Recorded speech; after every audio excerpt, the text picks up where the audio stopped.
अब next concept है अपने पास लेबनीज थ्योरम। लेबनीज थ्योरम क्या बोलती है कि हमारे पास ना u और v दो फंक्शन है x के।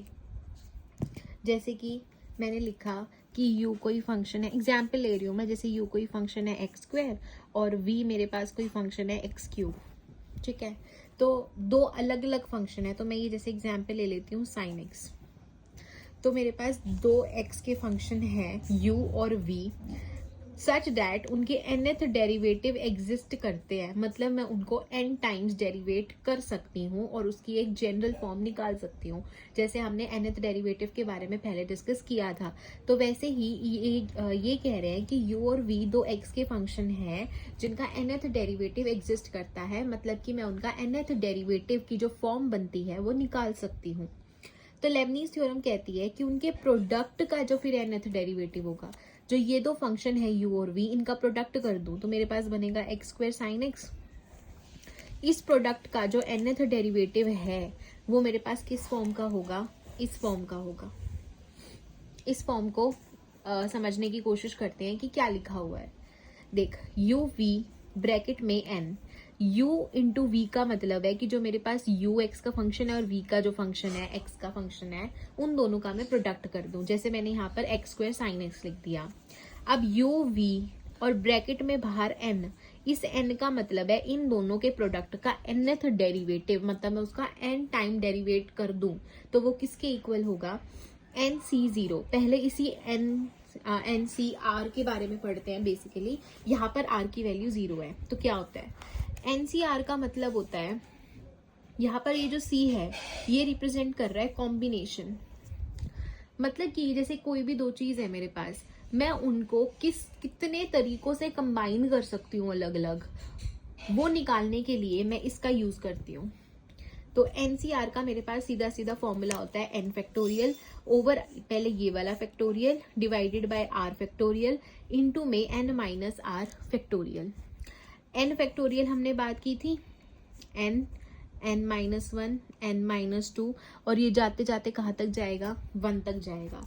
जैसे मेरे पास 6 फैक्टोरियल था तो 6 into 5 into 4 into 3 into 2 into 1, तो ये मेरे पास इनका प्रोडक्ट कर दूंगी तो 6 फैक्टोरियल की वैल्यू आ जाएगी। सिमिलरली यहाँ पे जो नंबर होगा उसका फैक्टोरियल, फिर n और r की जो वैल्यू है उन दोनों को सब्ट्रैक्ट करके उसका फैक्टोरियल निकाल दो, तो ये मेरे पास NCR आ जाता है। जैसे कि यहाँ पर NC0, इसकी वैल्यू निकालते हैं। NC0 की वैल्यू कैसे निकलेगी, पहले n का फैक्टोरियल डिवाइडेड बाय r का फैक्टोरियल था, यहाँ पर r की वैल्यू मेरे पास क्या है, 0 है। n माइनस आर का फैक्टोरियल मतलब n माइनस 0 का फैक्टोरियल, तो n फैक्टोरियल ये मेरे पास बनता है 0 फैक्टोरियल, और 0 फैक्टोरियल मेरे पास 1 होता है। ये चीज ध्यान रखने की है कि 0 फैक्टोरियल कभी भी 0 नहीं होता, 0 फैक्टोरियल मेरे पास 1 होता है। इंपॉर्टेंट, यहाँ पर n minus 0 will be n, तो n फैक्टोरियल से n फैक्टोरियल कट गया तो ऊपर बचा 1 ओवर r, मतलब 1 over 0 factorial 1 over 1 that is 1। तो मतलब कि NC0 की जो मेरे पास वैल्यू है वो 1 है। सिमिलरली हम NC1 NC2 NC3 ऐसे करके वैल्यूज निकाल सकते हैं। जैसे एक और वैल्यू देख लेते हैं, NC1 कैसे निकला। n फैक्टोरियल फॉर्मूले के हिसाब से हम एग्जीक्यूट करेंगे, पहले n फैक्टोरियल फिर r फैक्टोरियल, r की जगह 1 है तो 1 फैक्टोरियल, फिर n माइनस 1, जो यहाँ n है और यहाँ पर r है, r की जगह 1 है तो n माइनस 1 का फैक्टोरियल। इसको कैसे सॉल्व किया मैंने, n फैक्टोरियल का मतलब था n into n minus 1 n minus 2 and so on 1 तक चलेगा ये।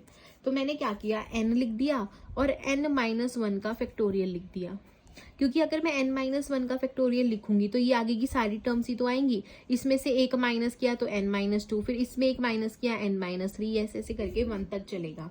तो n फैक्टोरियल की जगह मैं लिख सकती हूँ n इंटू n माइनस 1 का factorial divided by 1 factorial into में n minus 1 factorial. n minus 1 factorial से n माइनस 1 फैक्टोरियल कट गया, n इंटू 1 विल बी 1 और 1 फैक्टोरियल मतलब 1, तो मतलब मेरे पास NC1 क्या आया, n। तो यह जहां पर भी मुझे इस फॉर्म में कुछ दिखेगा तो मतलब कि वहां पर मैं कॉम्बिनेशन का फॉर्मूला लगा कर उसकी वैल्यू निकाल सकती हूँ। तो अभी तक हमने क्या किया, u और v दो फंक्शंस थे x के, और ऐसे फंक्शंस थे जिनका मैं nth डेरिवेटिव निकाल सकती हूँ। फिर लेबनीज थ्योरम क्या कहती है कि उन दोनों फंक्शन का अगर मैं प्रोडक्ट कर दूं और फिर उन दोनों का प्रोडक्ट करने के बाद जो मेरे पास फंक्शन आया है उसका nth डेरिवेटिव निकाल लूं, तो मेरे पास वो nth डेरिवेटिव इस फॉर्म का होगा, जिसमें मेरे पास ये ब्रैकेट और फिर n, इसका मतलब था कि जो भी इसके अंदर है ब्रैकेट के अंदर उसका मेरे पास nth डेरिवेटिव निकालना है मुझे। तो जैसे कि NC0 के बारे में पढ़ा, कॉम्बिनेशन होता है, इसका हम फॉर्मूला लगा सकते हैं। NC0 की वैल्यू 1 होती है हमेशा और NC1 की वैल्यू मेरे पास हमेशा n रहेगी। ये चीज आप याद भी रख सकते हैं। UN का मतलब है कि जो U फंक्शन है उसका nth डेरिवेटिव इंटू V, जो V फंक्शन है, इन दोनों में से ये जो V फंक्शन है उसको एज इट इज लिख दो। फिर प्लस में NC1, तो NC1 मेरे पास क्या था, n था, n रख दो इसकी जगह। UN-1 मतलब कि जो U फंक्शन है उसका n-1th डेरिवेटिव, और फिर V1 मतलब V1 का मतलब है जो V फंक्शन है उसका फर्स्ट डेरिवेटिव, उसको एक बार डिफरेंशिएट करो, जो वैल्यू आएगी उसको रख दो, और ऐसे चलते चलते ये यहां तक जाता है।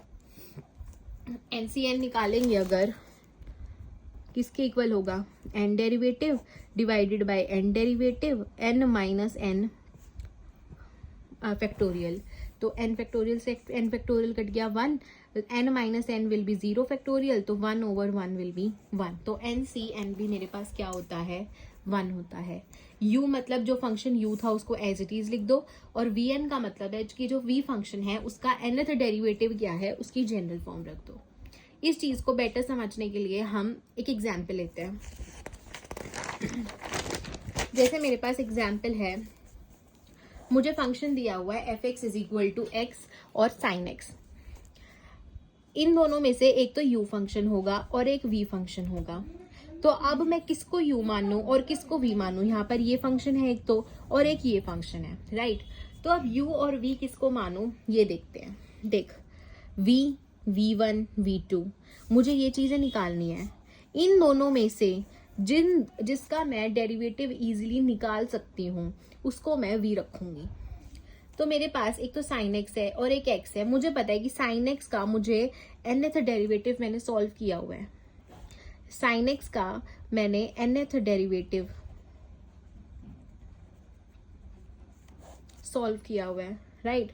और x का अगर मैं फर्स्ट इंटीग्रेशन निकाल लूं, पहले यहां पर तो मैं x का x रखूंगी, जब यहां करूंगी तो v1 मतलब x का differentiation with respect to x, it will be 1। अब इसके बाद मैं 1 का जितनी बार भी डिफरेंशिएशन करूंगी वो 0 आएगा, क्योंकि कांस्टेंट का डिफरेंशिएशन हमेशा 0 आता है। तो यहाँ पर v2 0, और ऐसे चलते चलते सब पे 0 आएगा, and 0 into something will always be 0। मतलब फर्स्ट 2 टर्म्स के बाद, इस टर्म के बाद और इस टर्म के बाद सारी की सारी टर्म मेरे पास 0 बन जाएगी। तो इसीलिए मैं क्या करती हूँ, जो चीज मुझे लग रहा है कि इजीली कैलकुलेट हो सकती है उसको ही मैं आगे इजीली कैलकुलेट करने की कोशिश करूंगी, और उसी हिसाब से मैं u और v फंक्शन मानूंगी। तो मैं क्या करती हूँ, यहाँ पर मैंने u फंक्शन माना है x को, और v फंक्शन मैंने मान लिया sin x को। u और v की जगह मैंने सारे फंक्शंस रख दिए। मुझे यहाँ से पता लग गया कि मेरे पास अगर ux है, सॉरी, v को मैं x मानूंगी और u को मैं sin x मानूंगी, उल्टा बोलते हैं, सॉरी, v x है और u sin x है। तो v अगर x है तो पहला डेरिवेटिव v का मतलब dx ओवर dx, ये मेरे पास 1 आ गया। फिर v2 निकालूंगी तो d over dx of 0, sorry of 1 will be 0, मतलब सिर्फ ये वाली टर्म और ये वाली टर्म काउंट होगी, इसके बाद की सारी टर्म 0 हो जाएगी। तो मेरे पास बनेगा x sin x n c0 की वैल्यू हमने पीछे भी निकाली, क्या है 1, sin x का nth डेरिवेटिव इंटू x, क्योंकि यहाँ पर v था, v मेरे पास क्या है x है, प्लस में nc1 मेरे पास क्या है n, इंटू में sin x का n-1th डेरिवेटिव, और x का डिफरेंशिएशन क्या हो जाएगा मेरे पास 1 हो जाएगा। बाकी ये टर्म तो 0 ही है, तो ये चीज मेरे पास बन जाएगी, x तो है as it is, sine x का जो मेरे पास nth डेरिवेटिव होता है, x का nth डेरिवेटिव मेरे पास होता है sine x plus n pi by में 2 इंटू में ये वाला x as it is, plus में n इंटू में, अब n माइनस वन डेरिवेटिव निकालना है, तो मैं क्या करूंगी, इस nth डेरिवेटिव की जगह के अंदर n की जगह n माइनस वन रख दूंगी। तो sine of x plus n की जगह n minus one pi divided by 2 into में 1। तो मेरे पास क्या आंसर आ जाएगा इसका, x इंटू एक्स कर दूंगी तो x स्क्वायर बन गया, इंटू में sine of x plus n pi by 2 plus में ये n है मेरे पास, n इंटू में sine of x plus n minus one pi by 2। इसके नीचे x नहीं है, तो ये मेरे पास आ गया nth derivative of x into sine x की होल पावर नहीं, nth derivative of x into sine x. एक बार रिपीट कर देती हूँ। मेरे पास जो फंक्शन था वो था x इंटू में साइन एक्स, ठीक है। लेबनीज रूल के हिसाब से मेरे पास इन दोनों फंक्शन का जो प्रोडक्ट होगा और उस प्रोडक्ट का जो nth डेरिवेटिव होगा वो कुछ इस फॉर्म का होगा। तो पहली चीज मेरे पास ये होती है कि कौन सा फंक्शन u होगा और कौन सा फंक्शन v होगा। तो वो चीज डिसाइड करते हुए हमें ये चीज ध्यान रखनी है, पहली चीज कि मुझे इन दोनों में से किसी एक फंक्शन का nth डेरिवेटिव पता हो, nth डेरिवेटिव मैं उसका इजीली निकाल पाऊं, तो मुझे एक तो वो चीज पता होनी चाहिए। दूसरी चीज मुझे ये पता होनी चाहिए कि इन दोनों में से कौन से फंक्शन का डिफरेंशिएशन मैं इजीली निकाल सकती हूँ और एक पॉइंट पे जाके वो जीरो बन जाए और मेरी कैलकुलेशन इजी हो जाए, क्योंकि दोनों फंक्शन में से ना एक फंक्शन ऐसा होगा जो सेकेंड, थर्ड या फोर्थ डेरिवेटिव के बाद जीरो बन रहा होगा, क्योंकि आप nth टर्म तक तो टोटल नहीं निकाल सकते हो, राइट। तो आपको ये चीज खुद देखनी होगी। जैसे इसमें है साइन एक्स का nth डेरिवेटिव मैं जानती हूँ कि sine x plus n pi by 2 उसका nth डेरिवेटिव होता है, और v मैंने क्या किया, x को चूज किया। क्यों किया, क्योंकि मुझे पता है कि v की जगह x रख दिया, v1 मतलब कि इसका डिफरेंशिएशन किया x के रिस्पेक्ट में तो 1 हो गया।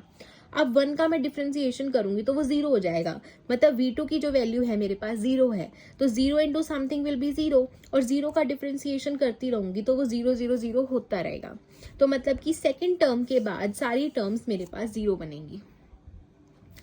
तो क्या किया, कॉम्बिनेशन का फॉर्मूला लगाया, यहाँ से NC0 की वैल्यू 1 है, NC1 की वैल्यू n है, मैंने पुट कर दी। x इंटू साइन एक्स की का nth डेरिवेटिव किसके इक्वल आ गया, NC0 की वैल्यू 1, साइन एक्स का nth डेरिवेटिव इंटू में v मेरे पास x था, प्लस में NC1 की वैल्यू मेरे पास n थी, n minus one derivative of sine x into x1, मतलब x का differentiation with respect to x will be 1। अब साइन एक्स का nth डेरिवेटिव मेरे पास होता है sine x plus n pi by 2, put कर दिया, into x as it is. Similarly n minus one derivative of sine x निकालने के लिए मैं क्या करूंगी, n की जगह nth डेरिवेटिव में जो n है, n की जगह मैं n माइनस वन रख दूंगी, इंटू में 1, और इसको सिंप्लीफाई करूंगी तो मेरे पास मेरा आंसर आ जाएगा। This is the application of Lebanese theorem using nth derivative, क्योंकि इसके अंदर nth डेरिवेटिव का यूज है।